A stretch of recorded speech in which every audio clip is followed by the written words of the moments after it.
Pere, em pots explicar una mica el procés d'aquesta escultura? Aquí la tenim a mig fer, no? Faltaria el doble del treball que has fet, o una miqueta més, poder, perquè jo el primer dia que vaig venir només hi havia l'estructura de fusta. Exacte, ens arribaria a l'altra punta.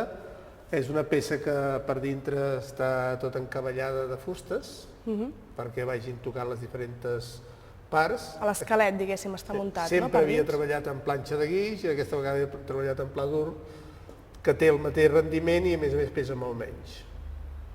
I llavors és qüestió d'anar entregant totes les plaques que s'han fet.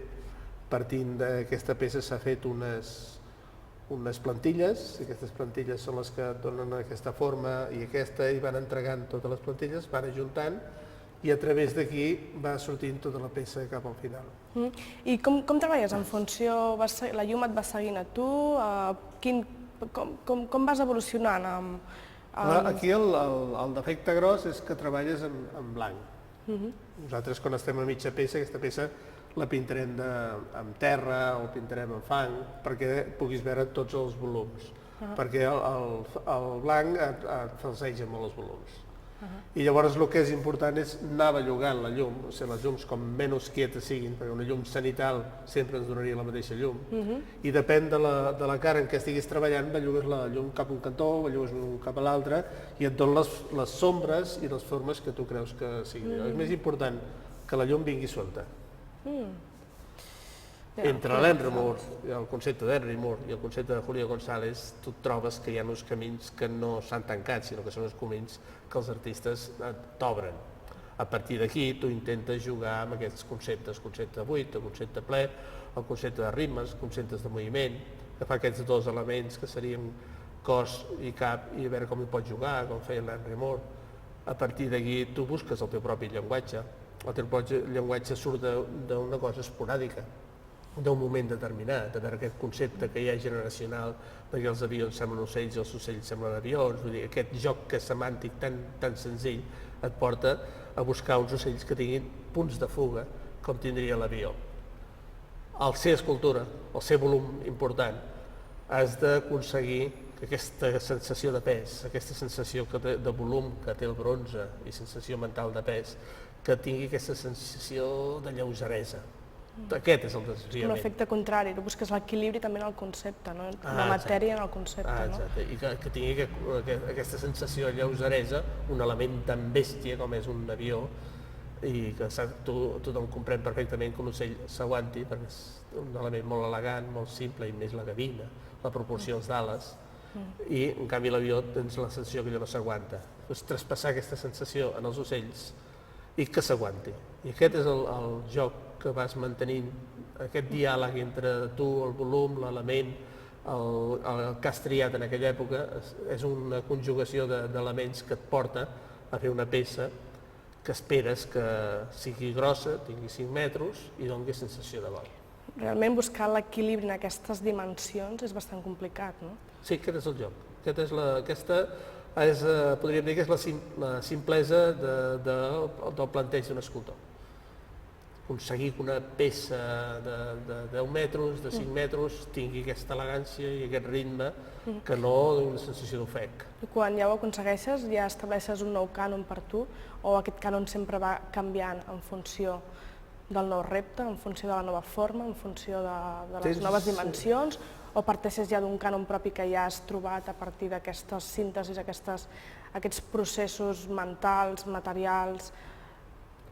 Jo tinc la sensació que quan arribes a trobar aquest joc, el controles, vas a buscar un altre element, que converteixi tots aquests desafiaments a l'inici en un altre element.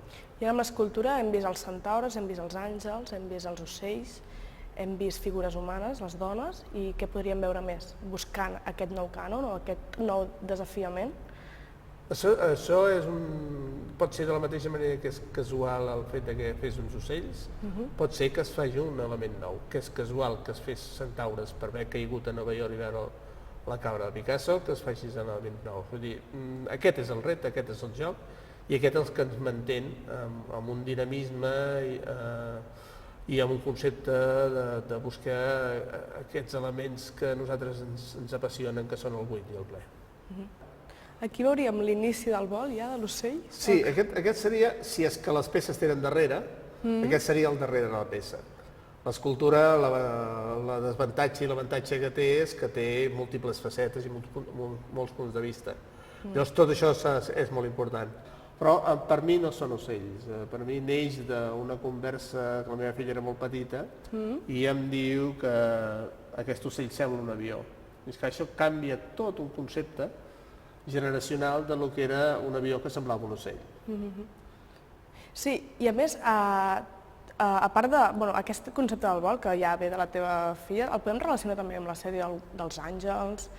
Amb el centaure poder no el relacionaríem, no? El centaure ja és algo aïllat quan te'n vas a Nova York i descobreixes la cabra de Picasso que fa canviar totalment d'idea, no? Jo faig un viatge a Nova York per buscar una sala, per fer una exposició d'escultures i, lògicament, vaig a veure el Museu d'Art Modern i el MoMA i veig la cabra de Picasso. I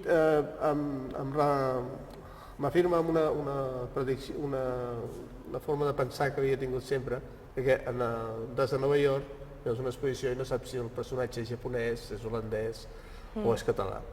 I a mi aquest concepte, quan veig la cabra de Picasso, aquest concepte mediterrani, aquella força, em porta a buscar fets mitològics, o sigui, a buscar els guerrers ibèrics, a buscar els centaures, buscar tot els cavalls, buscar aquesta cosa de buscar l'element aquest molt mediterrani. I aconsegueixo fer una exposició de 15 escultures importants, de mida important de Nova York, a través d'aquesta idea. Aleshores són els ocells abans que els centaures o els centaures? Són els ocells primer.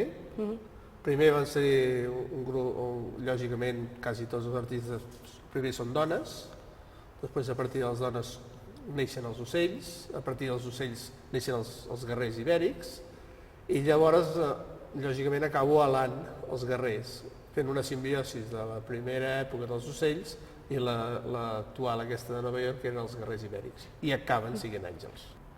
Pere, des de Prócer i Grupsa, quan Dalí, Hernández Pijuan, Subirachs venien a comprar primer a la botiga Belles Arts, després a la galeria també vas tenir contactes, en el qual a la Belles Arts venien a comprar material, tu els ensenyaves, ells s'ensenyaven a aplicar-la, i a partir d'aquí fins al negre sobre negre han passat un salt descomunal, des dels paisatges fauvistes, impressionistes, tots aquests aprenentatges, també el susto que et vas donar amb l'obra de Velázquez, amb el gris sobre gris, Déu-n'hi-do quin salt, no? Sí, portem una bona carrera. Lògicament, els que som autodidactes, en algun lloc hem de treure la cuina. I jo vaig tenir la fortuna de poder despatxar el Dalí, despatxar el Pijuan, despatxar el Rafael Casamada, despatxar per un altre brancal el Viera, el Cruanyes, aquests personatges de la pintura latina. Llavors acabes entenent quins colors fan servir, per què fan servir, quins materials fan servir. Això et serveix com a base, és com aprendre a cuinar. Ara, què en fas amb aquesta cuina depèn del teu treball, del temps, de les búsquedes aquestes, de com trobar el volum en la pintura. És un joc que acaba, partint d'una bona cuina, arribar a uns llocs que creus que són els que havies d'arribar. Arnau Puig ja deia, no? Tu t'estàs decantant a la síntesi del negre, no? I per què el negre? Bueno, és que jo anava enfosquint els personatges, no sé, jo parteixo del barroc i llavors, lògicament, acabes enfosquint molt els personatges. Es veu que els enfosquia de tal manera que l'Arnau Puig un dia em vigila que hi ha un personatge que ha pintat el negre absolut. Lògicament, en aquella època no sabíem qui podia ser el malèfic ni qui era, havies d'anar a tirar de hemeroteca i mirar quin personatge que havia fet. Ell parteix de que és l'últim icono, és el darrer quadre figuratiu que existeix. No objecte. I no objecte, i llavors jo parteixo d'aquesta frase mateixa per treure del negre, treure-li figuració. I a més, el barroquisme que comentes, la vegada que vas exposar al Museu de Pia Almoina de Barcelona, crec que va ser... Aquí ja feia temps que feies negre, però vas veure l'espai i realment va enriquir totalment aquesta pintura negre sobre negre amb el concepte del barroc, diguéssim, la religiositat que li vas afegir aquestes noves pintures. Van tenir molt d'èxit en les figuracions també de les menines de Velázquez, vull dir, no? Va ser un altre xoc, no? També la Pi Almoina... És que jo portava ben bé 10 anys estudiant el negre i fins que un historiador d'art em va dir ara és el moment de presentar-ho i vaig mirar la Pi Almoina i quan vaig veure l'espai i la personalitat que tenia el lloc era tan fort que vaig agafar tota l'obra que havia fet fins aleshores en negre i vaig canviar totalment el tema perquè si no se m'hagués menjat l'espai. I això obre un camí que és aquests personatges del barroc, els monges, els capellans, tota aquesta sèrie. Un bon tema per treballar bé el volum, la pinzellada, la matèria i sobretot el volum, no? Perquè són personatges tractats d'una forma adient per trobar més aquesta experimentació amb el volum, amb la llum, amb el joc amb el buit, que també ja prové de l'escultura, no? Com deia el Cesario, jo parteixo sempre del volum.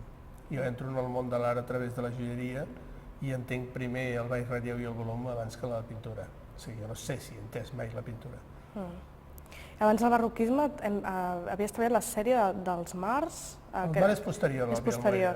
Havies treballat figuració, també? Figuració, era l'instint de ritme. Eren uns atletes, que tot era un moviment, ritme, anava buscant tot aquest joc que havia començat jo amb la sèrie femenina, de buscar aquest ritme, aquests moviments, i a partir d'aquí és on jo vaig començar a buscar el negre.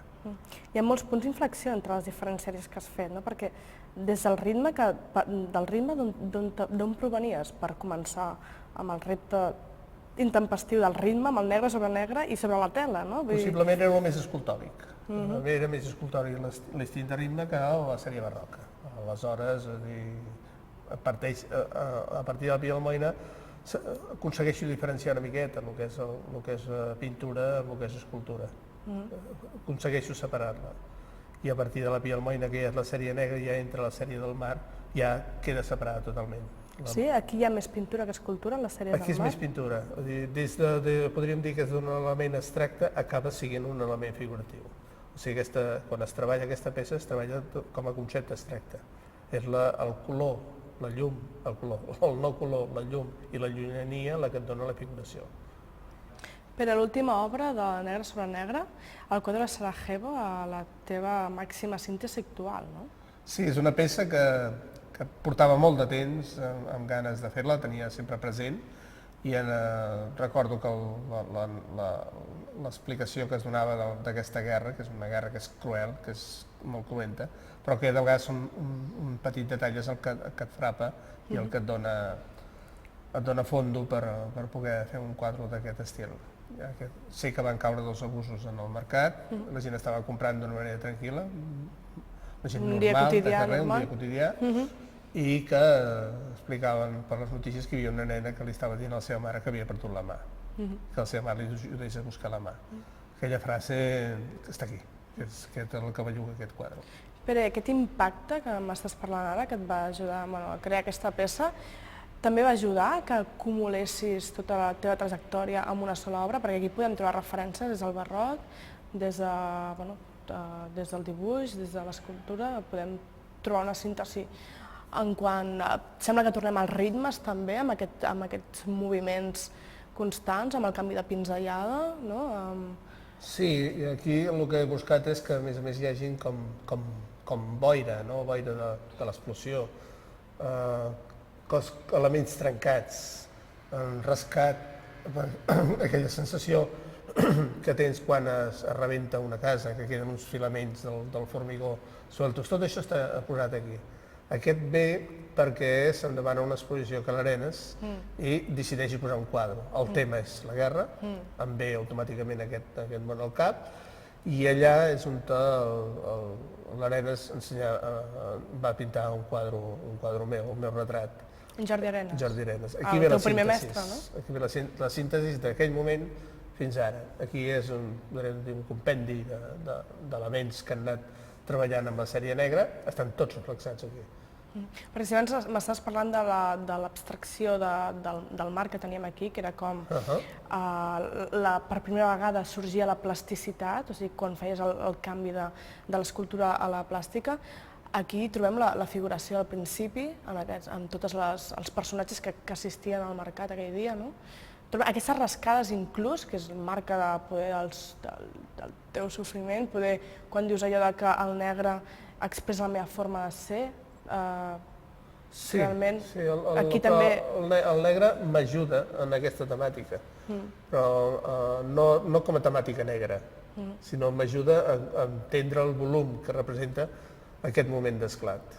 No que el negre sigui un element de dol, trist, fosc, per ajudar-me a reflexar el tema. No té res a veure, el negre continua sent aquest element que jo vaig treballant i que jo utilitzo per fer una xarxa, per fer un mar, per fer un barroc, per fer el darrerament que són els forats. Tot això està aquí. Tots aquests negres nous, més mates, que han anat sortint a totes les altres peces, estan posades aquí. Que acceleres poder una mica el ritme dels primers guerrers que vas fer, no? Poder pel moviment també que sudeu, no? Perquè realment aquí ja la vista, el resseguir l'obra et porta per una mena d'acceleració, no? Perquè depèn de com ho miris, les pinzellades són realment violentes també, no? Sí, lògicament les pinzellades són violentes. El que passa que jo explicava que aquest quadre és intencionadament barroc. El plantejament és intencionadament barroc. La composició de les peces, molta gent li ha recordat des del quadre de Guernica, el moviment de Guernica, li ha recordat molt el Sant Sopar, tota una sèrie d'elements que són de la història de l'art els hi ha recordat precisament per la composició. Però realment aquesta temàtica no té res a veure amb les sèries que feies barroques, que eren més aviat els cavallers, les princeses, les monges, també era més relaxat, no? Era més el misticisme, aquí reculls més...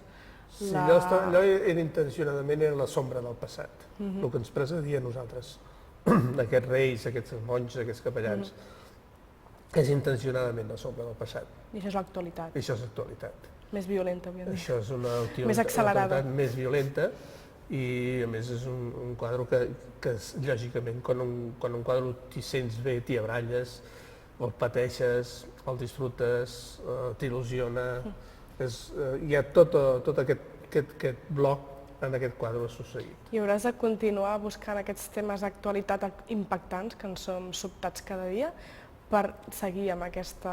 No.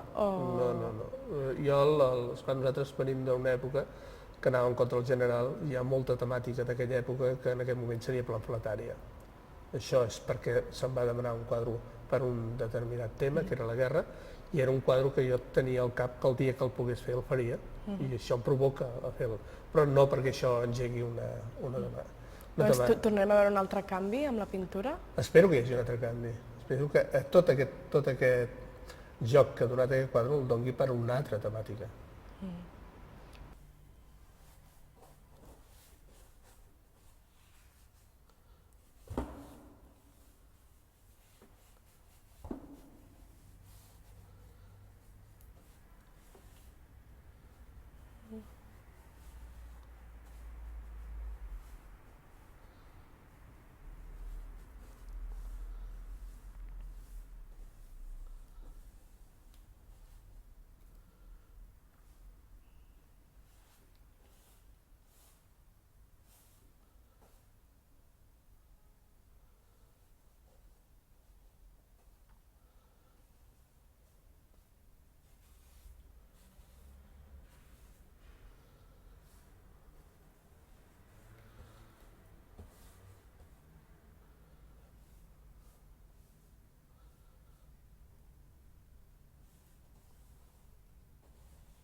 Moment metafísic aquest, eh? Ja està.